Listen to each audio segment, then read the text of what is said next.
말씀 나누신 대로 봉독하신 대로 오늘 잠시 간단하게 사사기의 말씀을 가지고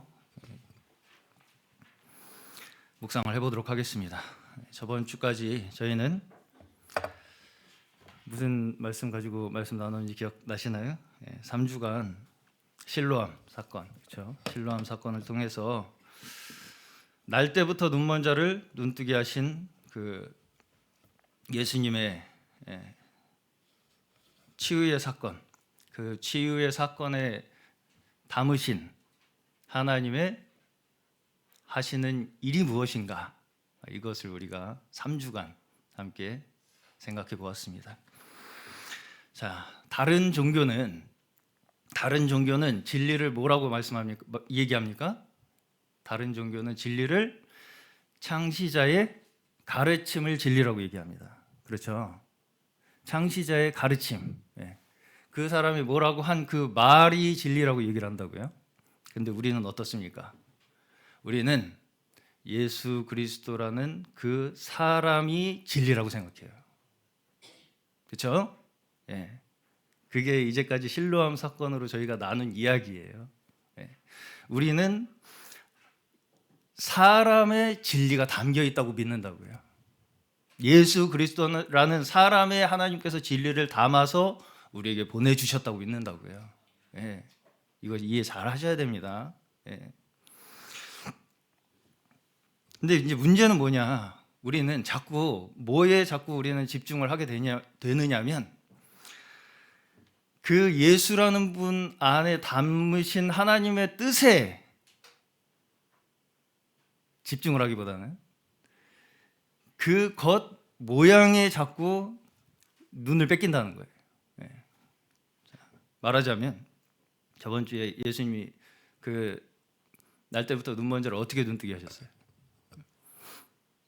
진흙을 침으로 이겨서 눈에다 바르시고 실로암 못에 가서 씻고 와라, 이렇게 말씀하셨잖아요. 그러면 우리는 어떻게 이걸 자꾸 받아들이고 싶어 하냐면, 예수님 침이 어디 있을까? 자, 예수님 침과 제 침이 성분이 같을까요, 다를까요? 예수님 침과 제 침이 성분이 같을까요, 다를까요? 같겠죠, 당연히. 예수님 침이 로얄젤이에요, 로얄젤이 아니에요? 예수님 침 로얄젤이라서 나은 게 아니에요, 그렇죠? 그러면 실로암 연못이 성수예요? 실로암 연못이 성수라서 눈이 나았겠습니까? 아니겠죠. 이렇단 얘기예요, 우리가. 근데 자꾸 우리는 실로암 못에 가서 씻었어, 나았으니까 어디 영험한 물이라도 어디 구해서 우리가 바르면 좀 낫지 않을까, 이런 생각을 자꾸 한다고요, 우리는. 자, 그 맹인, 날 때부터 눈먼 자가 눈을 뜬 이유가 뭐예요, 그러면? 날 때부터 눈먼 자가 눈을 뜬 오직 단 한 가지 이유는 무엇입니까? 예수께서 눈을 뜨게 하셨기 때문이에요. 그렇죠? 예수께서 그의 눈을 뜨게 하기 원하셨기 때문이라고요, 그냥. 그러면 그 외에 겉으로 나타난 일들은 뭐라고요? 그 의미를 담기 위한 그릇이라고요. 그렇죠? 진흙이나 실로암 못이나 다 이런 것들은 하나님이 어떤 일을 우리에게 행하시고자 하시는 것을 나타내기 위한 그릇들이라고요. 그 의미를 담기 위한. 그리고 사실은 성경 자체가 어떻습니까? 이 의미를 담고 있는 커다란 그릇입니다. 그렇죠? 성경 자체가 이 의미를 담고 있는 커다란 그릇이라고요. 근데 이걸 자꾸 우리가 무시하고 성경을 보면 어떻게 자꾸 우리가 보게 되느냐? 자꾸 우리는 성수를 구하러 다니게 되고요. 눈을 뜨는 방법을 연구해가지고 진짜로 예수님 침이라고 하면은 살 거예요, 안 살 거예요? 1억이다. 사겠습니까? 진짜 예수님 침이다. 진짜야, 근데 진짜 예수님 침이야. 혹하죠. 이런 거에 혹한다고요, 사람은. 자, 어떤 사람이 길에서 오토바이 헬멧을 주웠어요. 예, 오토바이 헬멧을 주웠어. 그러고서는 그 사람이 한다는 말이 뭔지 아세요? 이제 오토바이만 주우면 되겠네. 이제 오토바이 헬멧을 주고 나서 한다는 말이 이제 오토바이만 주우면 되겠네. 이렇게 얘기한다는 이 우스갯소리가 있습니다. 무슨 얘기겠습니까 이게? 내가 헬멧을 주운 그 방법대로 오토바이도 줍게 될 거라는 착각이죠. 그렇죠? 네. 하이바도 헬멧도 주웠으니까 오토바이도 줍게 될 거라고 하는, 진짜 그렇게 생각하는 사람이 있으면 그 사람 우리가 어떻게 생각하겠습니까? 돌 플러스 아이. 이상한 사람이라고 생각하겠죠. 당연히 그렇게 생각하지 않겠습니까? 하이바 주웠다고 오토바이를 줍는 게 당연하다고 생각하는 그 사람 제정신이 아니잖아요. 그러면서 어떻게 하냐? 사람들은 남의 오토바이를 뺏어다가 이게 하나님이 나한테 주신 거야 이렇게 우긴다고요. 그래 놓고 이제 오토바이도 나한테 그렇게 해서 주실 거라고 혼자 믿고는 어디서 그냥 남의 오토바이 뺏어다가 그게 하나님이 주신 거라고 그렇게 우긴다고요, 사람들은. 자, 물론 형식이 없이 의미도 담길 수 없습니다. 그릇이 없이 의미도 담길 수 없다고요. 제가 이 농담을 할까 말까 망설였는데 나이 드신 분들이 혹시 아실까 해서 한번 말씀드려 볼게요. 인천 앞바다에 사이다가 떴어도 고프 없이는 못 마시. 아세요? 아세요? 고프 없이는 못 마십니다. 아시죠? 아시는 분은 네, 아실 겁니다. 옛날에 이제 개그맨 중에, 개그맨 중에 서영춘이라는 개그맨이 했던 노래예요. 그때 당시 이제 사이다가 굉장히 귀했던 시절에 인천에 사이다 공장이 있었대요. 그래서 거기에 사이다가 떴어도 고프가 뭐예요? 고프. 컵이 없으면 못 마신다. 그렇죠? 컵이 있긴 있어야 돼요. 고프를 사이다를 마시려면. 근데 그렇다고 그러면 컵만 있으면 사이다가 있습니까? 아니죠. 근데 우리는 자꾸 컵만 있으면 사이다가 자동으로 입으로 들어올 것처럼 생각한다고요. 쉽게 이해를 돕기 위해서 가볍게 드린 말씀입니다.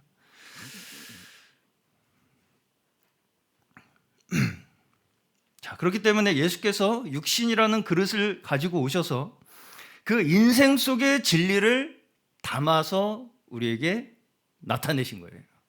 그렇죠? 근데 이제 문제는 우리는 자꾸 이걸 반대로 받아들인다는 거죠.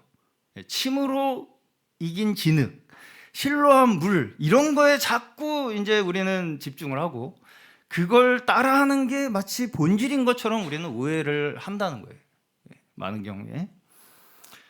물론 물병이 있어야, 고프가 있어야 사이다를 마실 수 있지만 그렇다고 고프만 있다고 사이다를 마실 수 있는 건 아니죠. 그렇죠? 이거 정확하게 우리가 잘 이해를 하시고 말씀을 나눴으면 좋겠습니다. 자, 근데 이제 사람들은 뭐냐? 자꾸 물병을, 그 컵을 들고 마시는 신용만 하면 이게 마시는 것처럼 생각을 한다는 거예요. 한마디로. 자, 예수의 인생에 담겨 있는 진리는 놓치고, 그렇죠? 그 속에 담겨 있는 진리는 놓치고 겉 모양만을 자꾸 쫓게 될 수 있다는 것입니다. 우리가 잘못하면. 그래서 그 겉 모양은 결국 뭐가 되냐면 이렇게 해야 돼, 저렇게 해야 돼라는 나만의 방법과 주장이 되고요. 그 나만의 방법과 주장은 곧 뭐가 되냐면 정죄가 됩니다. 정죄. 넌 왜 이렇게 안 해? 넌 왜 저렇게 안 해가 된다고요? 네. 자, 유대인들이 예수님께서 이제 안식일을 범하고 자꾸 안식일에 뭘 하시니까, 병을 고치시고 하시니까 그걸 따라다니면서 정죄하죠. 네. 그거 똑같은 것입니다. 어떤 범죄자는 이런 얘기를 들어봤습니다. 사람을 죽여놓고 나는 교회 다니니까 용서해 주실 거야, 뭐 이런 식의 이제 말을 했다는 걸 들었어요. 자, 성경은 그렇게 잘못해놓고 내 잘못을 정당화하기 위해서 사용하라고 주신 게 아니에요. 내가 잘못해놓고 내가 잘했다고 생각하는 거리를 주기 위해서 성경이 있는 게 아니라고요. 내가 다른 사람 정죄하고 무시하고 미워하는 거, 그렇죠? 그게 주의 이름으로 행하는 거면 용서된다. 맞는 말입니까? 틀린 말입니까? 틀린 말이죠. 주의 이름으로 한다 그러면 뭐든지 용서되다. 내가 사람 미워하고 시기하고 질투하고 정죄하는 것도 무시하는 것도 주의 이름이니까 되는 거야, 내가. 맞는 말입니까? 틀린 말입니까? 틀린 말이죠. 네. 똑같은 거예요. 그렇죠? 사람 죽여놓고 나 교회 다니니까 용서받을 거야랑 똑같은 말이라고요, 그거는. 자, 성경을 이런 식으로 단순하고 단편적으로 자꾸 해석하게 되면 중세 때 십자군이라는 게 있었어요. 주의 이름으로 이교도를 처단하겠다고선 대량 학살하고 다녔단 말이에요, 십자군들이. 이 단편적인 성경 해석이 집단적 폭력으로 나타납니다.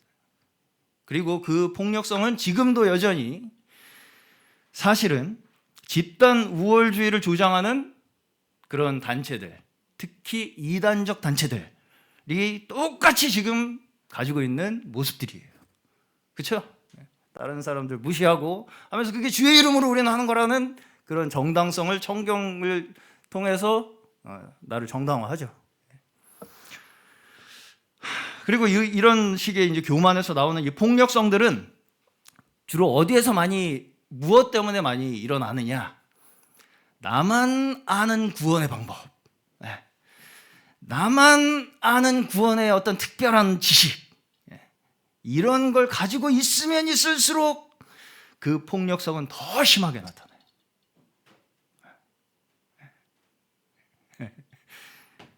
어떤 지식 체계를 통해서 우리만의 특별한 깨달음을 얻어서 구원을 얻는다라든지, 주의 이름을 부르면 구원을 이름을 주문을 외우면 된다든지, 또 교회가 어떤 지역적인 정체성이어야지 된다든지, 이런 하나의 방법들, 그렇죠?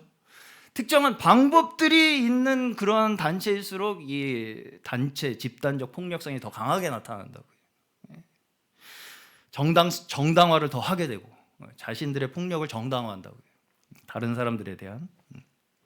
자, 그렇기 때문에 성경에 기록된 이러한 사건들에 들어있는 이 본질을 우리가 아는 것이 중요하겠습니까? 안 중요하겠습니까? 너무 중요한 거예요. 이게 잘못하면 삐끗하면 우리를 깡패 건달로 만들고 조폭으로 만들고, 그렇죠? 네.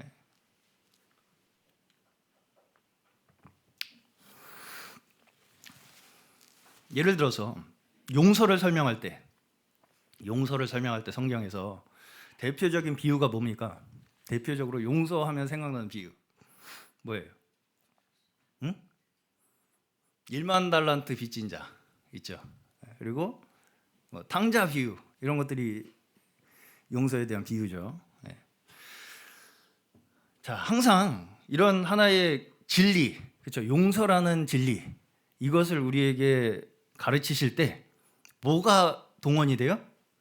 상황이 동원이 되잖아요. 그렇죠? 비유. 그게 그냥 말로 용서해 가지고는 우리가 그걸 알아들을 수가 없어요. 그렇죠? 무슨 말씀인지 아시겠습니까? 항상 진리를 설명하는 데는 이런 비유, 또 그 사건들이 우리에게 따라 붙는다고요. 왜? 진리가 우리 삶 속에 그렇게 적용이 된다는 것은 말로만 되는 게 아니기 때문입니다. 탕자의 상황, 또 1만 달란트의 빚진 자라는 그런 상황으로 용서라는 건 이런 거야 라고 우리에게 설명을 한다고요. 그렇죠? 네. 자, 이게 이제 그렇다 그러면 탕자의 비유에서, 그럼 탕자처럼 막 살아도 된다는 얘기입니까? 탕자처럼 막 살아도 용서해 주신다는 얘기겠어요, 그게? 그것도 굉장히 단편적이고 표면적인 해석이에요. 그렇죠? 이게 다 말씀을 겉으로만 해석하기 때문에 생기는 오해들입니다. 탕자에 비유해서 이야기하는 게 뭐예요? 결국 우리 모두가 탕자다는 거죠. 원래 우리는 다 탕자다. 그럼에도 불구하고 아버지 집에 돌아오는 자는 그가 무슨 죄를 지었던 간에, 그렇죠? 아버지께서는 용서하시고 받아주신다 라는 것이 탕자의 비유죠. 그게 막 살아라는 의미가 아니죠. 이미 막 살고 있었잖아요. 그렇죠? 또 천국도 어떻습니까? 천국도 다 비유예요. 그렇죠? 예, 천국은 마치 뭐라고요? 천국은 마치 뭐 밭에 감추인 보화. 예. 천국은 마치 밭에 감추인 보화를 발견한 사람과 같다. 천국이 밭에 감추인 보화를 발견한 사람과 같다. 무슨 말씀인지 이해 가시겠습니까? 천국이라는 게 뭐를 설명을 하시는 거예요? 그러니까 자, 우리는 그냥 천국이라고 하면 길은 금으로 쫙 깔려 있고 골프장도 있고 치킨도 있고 그렇죠?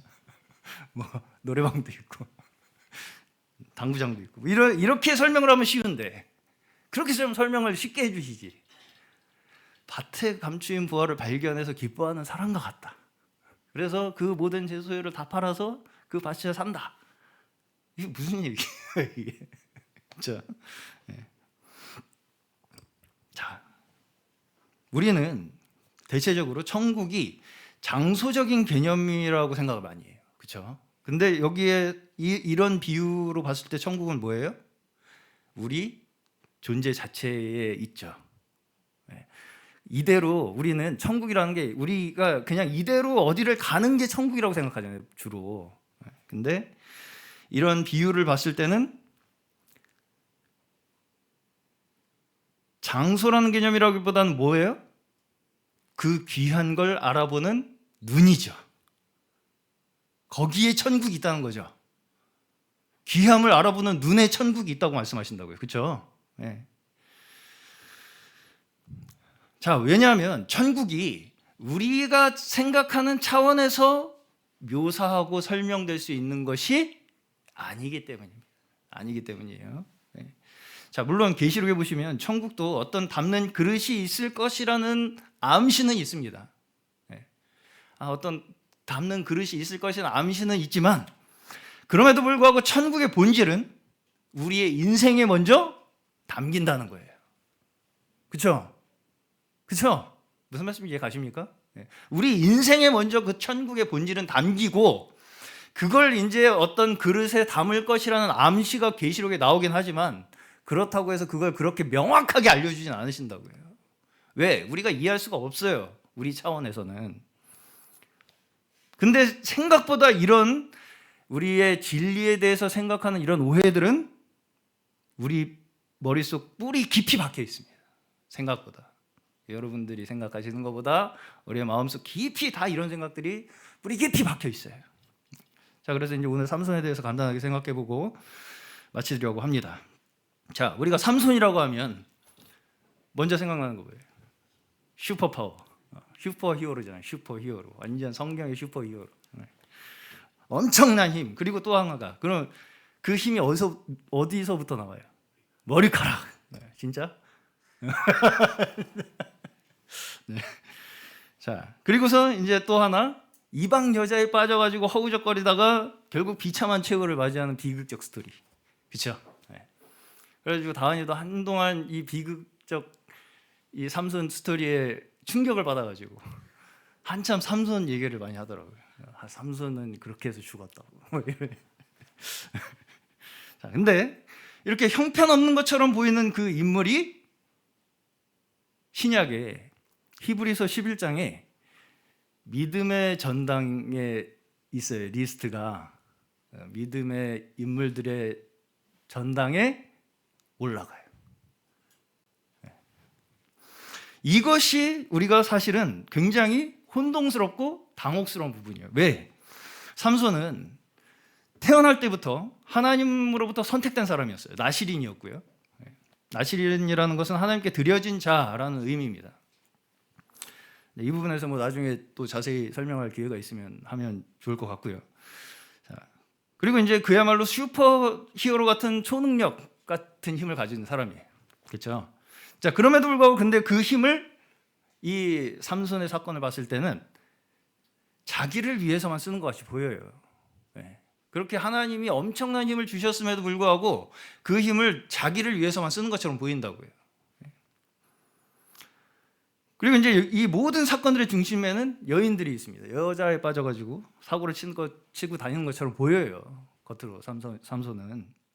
자, 먼저 사사기 14장 4절을 한번 개역 개정으로 보겠습니다. 개역 개정. 사사기 14장 4절 읽어 주세요.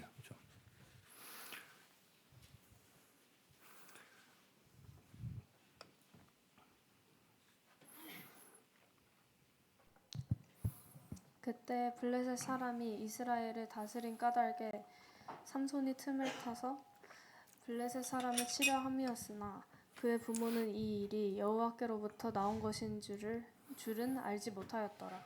아멘. 자, 개역 개정을 보시면 이제 계속 띄워줘 보세요. 삼손이 블레셋을 치려고 일부러 이를 꾸민 것 같이 이렇게 이제 번역이 돼 있어요. 그렇죠? 삼손이 틈을 타서 블레셋 사람을 치려 했다. 근데 이게 오해의 소지가 좀 있는 번역입니다. 그래서 이제 새 번역 한번 띄워줘 보세요. 다시 한번 읽어줘 보시고. 그의 부모는 주님께서 블레셋 사람을 치실 계기를 삼으려고 이 일을 하시는 줄을 알지 못하였다. 그때 블레셋 사람이 이스라엘을 지배하고 있었다. 네, 여기는 아예 삼손이라는 인물이 나오질 않죠. 예. 그냥 주님께서 블레셋 사람을 치실 계기를 삼으려고 이 일을 하시는 것으로만 기록이 되어 있습니다. 영어 한번 띄워주고 싶어요. 읽어주세요. 네, 이왕이면 번역도 같이. However, his father and mother. 우리 발음 좋으신 성은자님 한번. 네. Did not know that it was of the Lord. 네. 그의 아버지와 어머니는 이게 여호와 주께로부터 나온 일인지를 몰랐다. For he was seeking an occasion against the 팔레스타인. 네. 자, 그는 찾고 있었다. 팔레스타인을 칠 명분을. 그렇죠? 근데 저 히가 로드예요. 그렇죠? 주님이에요. 근데 이거를 개역 기정을 번역하시는 분들께서 삼손이라고 번역을 하신 거예요. 히를. 그래서 이제 이렇게 오해의 소지가 좀 있습니다. 그리고 이제 제가 그래서 이제 원문 이야기를 하는 걸 별로 좋아하지 않지만 오늘 특별하게 한 이 부분에서만 한번 언급을 한다면 구약 히브리 원어에는 이 문장에 삼손이라는 단어 자체가 등장을 하지 않습니다. 자, 됐습니다. 자, 여기 그러면 누가 한 일이에요? 결국은 주님이 하신 일이죠. 주님께서 이 모든 일을 계획하셨다는 거예요. 삼손도 자기가 하는 일이 블레셋으로부터 이스라엘을 구하는 일이 될 것이라는 걸 알았어요, 몰랐어요? 몰랐어요. 몰랐다는 거예요. 삼손은 그냥 뭐예요? 여자를 좋아한 것뿐이에요. 근데 그 모든 일을 주님께서 그렇게 되도록 만드셨다. 이렇게 말씀하시는 거죠. 자, 이걸 우리가 잘못 해석하면 우리도 히브리서의 그 믿음의 전당에 기록되기 위해서는 삼손과 같이 모략을 사용해 수단과 방법을 가리지 않고 막 이렇게 해서 올라가면 된다라는 외적인 방법에 자꾸 우리가 치우칠 가능성이 있다는 얘기입니다. 네. 그렇죠? 자, 또 하나. 삼손의 힘이 어디서 나온다고요? 어디? 자신이 없죠. 제가 자꾸 이렇게 물어보니까. 자, 머리카락에 과연 진짜 슈퍼파워 에너지가 들어있을까요? 머리카락이 길어지면 더 힘이 세지고 그러면 머리카락이 좀 짧아지면 힘이 조금 약해지고. 네, 그렇죠. 자, 사사기 14장 6절 한번 띄워줘 보시고 한번 읽어줘 보시고. 그때 주님의 영이 삼손에게 세차게 내리 덮쳤으므로 손에 아무것도 가진 것 없이 그 사자를 염소 새끼 찢듯이 찢어 죽였다.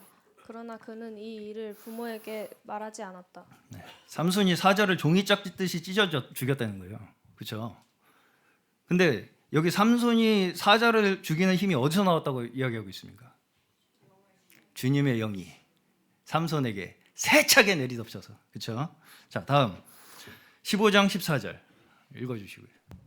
삼손이 내이에 이르자 블레셋 사람들이 마주 나오며 그에게 소리를 질렀다.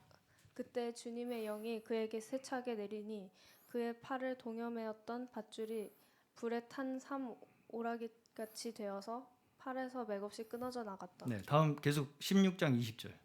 그때 들릴라가 삼손 블레셋 사람들이 들이닥쳤어요 하고 소리쳤다. 삼손은 잠에서 깨어나 내가 이번에도 지난번처럼 뛰쳐나가서 힘을 떨쳐야지 하고 생각하였으나 주님께서 이미 자기를 떠나신 것을 미처 깨닫지 못하였다. 자, 여기서 힘을 얻는 장면, 또 잃어버리는 장면 다 나오죠. 그 원인이 뭐라고 얘기해요? 주님의 영이죠. 주님의 영이죠. 머리카락이에요? 아니죠. 머리카락 얘기는 나오지도 않아요. 그렇죠? 머리카락은 어쩌면 삼손이 본인 스스로 내가 머리가 길어서 내 힘이 머리에서 나오는구나라고 생각하고 있었을 거예요. 그래서 들릴라한테 그렇게 얘기한 거예요. 자, 삼손이라는 캐릭터가 머리 길이에 따라서 힘이 강해지고 약해지고 하는 거라면 우리하고 그게 상관이 있습니까? 없습니까? 없죠. 없어요. 없죠. 네. 자, 이런 식의 생각이 전형적인 그런 단편적인 문자적 해석이에요. 그 상황이 머리 길이라는 방법으로 받아들이려고 하는 거예요. 그 힘을 머리 길이에 있다. 삼손도 그렇게 받아들이고 있는 겁니다. 지금 사실 이제 뒤에 들릴라와 대화하기 전에는 머리 이야기는 사실 나오지도 않아요. 사실은 삼손 본인이 자신의 힘이 자기 머리에 있다고 생각한 것뿐이에요. 사실 그렇게 치면. 자, 삼손은 매우 이중적인 모습을 가진 인물입니다. 한편으로는 나실인으로서 태어날 때부터 하나님의 택함을 받은 사람이고 그렇게 인간의 한계를 뛰어넘은 사람이죠. 근데 한편으로는 어때요? 그 신분과 그 능력에 어울리지 않는 이상한 모순된 인생을 살아가는 것처럼 보이는 사람이에요. 그렇죠? 네. 그거는 부인할 수 없는 사실이에요. 그렇죠? 네. 자, 이 모습이 누구의 모습이에요? 이 모습이 누구의 모습이에요? 우리 모습이잖아요. 우리 하나님의 택함 받은 자들이에요, 아니에요? 대답을 잘 못하시겠네요. 택함 받았잖아요. 네, 하나님의 능력을 부여받은 자들이라고요. 그럼에도 불구하고 우리의 삶 속에서는 이런 모순이 있습니까? 없습니까? 있죠. 네. 그게 우리 그리스도인들의 모습이라고요. 그렇죠? 네. 그리고 또 한 면에서는 어때요? 예수님의 모습이기도 하죠. 왜? 하나님의 아들이 육신을 입고 죄인의 모습으로 오셔서 죄인들과 함께 하신 분이 누구예요? 예수님이시죠. 그렇죠? 이것처럼 모순되는 일이 어디 있어요? 그렇습니까? 아닙니까? 네. 이 모순을 우리가 받아들이지 못하기 때문에 여기에서부터 수많은 이단적 사상들이 나타나는 거예요. 네. 그런 거예요. 나는 모순이란 건 없어. 나는 갈등과 혼돈이란 건 없어. 내 사전에. 내가 하는 건 다 하나님이야. 그냥 이런 식으로 생각하게 하는 게 다 이단적 사상들이라고 해요. 이분법으로 자꾸 이거 아니면 저거라는 생각을 하기 때문에 나타나는 것이라는 거죠. 자, 예수의 인성과 신성, 그렇죠? 하나님이시자 사람이라는 이것이 어떻게 동시에 존재할 수 있는가? 이거 모순입니까? 아닙니까? 모순이에요. 모순이에요. 이해할 수 있는 게 아니라고요, 이게 우리가. 네. 그럼에도 불구하고 이걸 우리가 그러면 해요 말아야 돼요. 받아들여야죠. 근데 그걸 받아들이지 못하기 때문에 나타나는 문제들이 다 이단에서 나타나는 문제들이라고요. 그렇죠? 네. 자, 삼손은 처음에는 자기 자신에게 일어나는 그 일들이 무슨 의미인지를 정확하게 알지 못했습니다. 사사기 전체 주제대로 자기 소견대로 했어요. 그냥 여자에 빠져서 열받으면 다 때려 죽이고 막 이랬어요. 근데 이상하게도 그 결과가 어떻게 되냐면 하나님께서 만들어 가세요. 죽을 것 같을 때 하나님이 살려주시고, 그렇죠?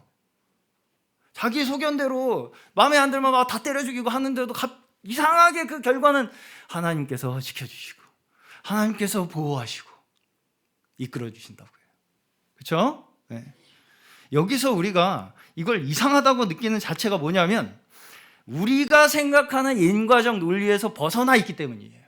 이렇게 하면 이렇게 돼야 되는데 라는 게 아니라는 거예요. 네. 자, 이거는 마치 뭐와 비슷합니까? 우리의 과거의 인생과 비슷하죠. 어때요? 네. 다 완벽하게 내가 잘해서 여기 있습니까? 그러신 분. 내 공로다. 내가 여기 있는 건 지금. 저도 제가 지나온 삶을 되돌이켜 보면 저는 사실 솔직히 말씀드리면 삼손을 보면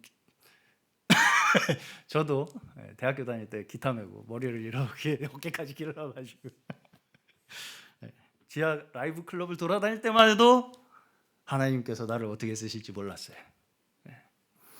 고등학교 때 예쁜 여학생이 홀려가지고 뒷공문이 쫓아다닐 때도 하나님께서 거기에 저에게 무슨 계획을 두고 계신지 몰랐어요. 그렇죠? 그렇게 해서 결혼해서 이렇게 자녀들이 생길 거라는 생각을 못했어요. 저는. 누구만 하셨어요? 하나님만 하셨죠. 그때 제가 만약에 부모님 말 들었으면 저는 여기 안 있었을 겁니다. 자, 우리는 우리의 인생의 모든 과정들 속에서 모든 것이 주님의 뜻이라는 것을 믿는 자들이에요. 다시, 우리의 믿음은 우리의 지나온 모든 인생의 과정들 속에 하나님께서 개입하시고 함께 하셨다는 것을 믿는 자들이라고요. 지금의 나를 만들기 위해서 하나님께서는 우리가 보기에는 모순적인 것 같은 그런 우리의 인생을 동원하신다는 것, 이것을 깨닫는 것이 우리의 믿음이라는 것입니다. 자, 우리의 믿음은 내가 열심히 기도하면 하나님이 들어주시겠지 라는 도깨비방망이 같은 믿음이 아니에요. 요슬램프 지니처럼 문질러가지고 소원 빌면 소원 들어주겠지 하는 그런 믿음이 아니라고요. 우리 믿음은. 그렇죠? 정한수 떠놓고 비나이다 해가지고 이러면 들어주시겠지 하는 믿음이 아닙니다. 우리의 믿음은. 이미 우리를 그렇게 사용하시기로 작정하시고 우리를 태어날 때부터 하나님께서 우리의 모든 인생을, 전 인생을 주관하시고 결국 우리를 온전한 믿음으로 이끄시는 분이심을 바라보는 믿음이 히브리서 11장에 공통적으로 올라간 그 믿음의 전당의 인물들의 믿음이에요. 자기들이 잘해서가 아니에요. 그렇습니까? 안 그렇습니까? 그렇게 하나님이 그를 그렇게 믿음의 사람으로 만드셨다는 증거들이라고요. 나도 그렇고요. 그래야 되겠죠. 주여. 자꾸 우리는 지금의 나를 내가 잘했으니까 해서 자꾸 찾으려고 한다고요. 한마디로. 내가 잘했으니까 이렇게 된 거지. 그래도 이만큼은. 그래, 하나님이 좀 도와주시긴 했는데 그래도. 자, 그래서 그렇습니까, 진짜로? 그렇게 만족스러운 인생을 사셨어요, 다? 아주 만족스러운 선택만 하고 사셨습니까? 우리의 눈에는 여전히 모순덩어리인 것처럼 보이는 우리의 인생 속에서 하나님께서는 그 안에 여전히 하나님의 의미를 담고 계셔요. 지금도. 믿으십니까? 그걸 믿는 거예요, 우리가. 그렇죠? 그리고 삼손은 이제 마지막에 그의 존재의 의미를 명확하게 깨닫습니다. 어떤 순간에 깨닫습니까? 어떤 순간에 깨달아요? 마지막에 눈이 뽑히고 나서. 자, 여기서 보시면 이제 결국 저번 주 실로암 사건에 연결이 됩니다. 보는 자는 못 보게, 못 보는 자는 보게. 눈이 뽑히고 나서 삼손은 어떻게 됐어요? 진짜 보게 됐죠.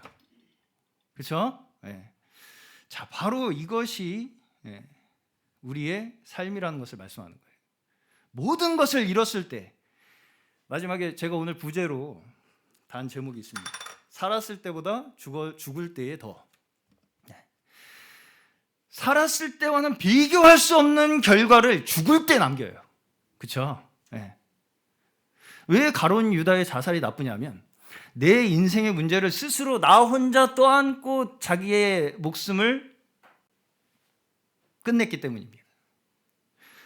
여기서 삼손과 유다의 죽음은 사실 한 끗 차이인데, 유다는 그냥 후회로서 내 삶을 마감하느냐, 아니면 삼손과 같이 마지막 순간에 하나님께서 나에게 두신 그 뜻을 이루기 위한 죽음을 택하느냐, 차이죠. 자, 이제까지 나의 모든 과거가 뭐예요? 다 이 순간을 위한 것이었구나. 이걸 깨닫는 거예요. 지금 죽을 때가 아니고요. 지금 내가 현재 여기에 있는 그 이유가 다 하나님께서 나를 이렇게 만드셨기 때문에 내가 지금 여기 있다라는 걸 믿는 믿음이라고요. 우리의 믿음이. 네. 그것이 우리의 진정한 옛 생명의 죽음입니다.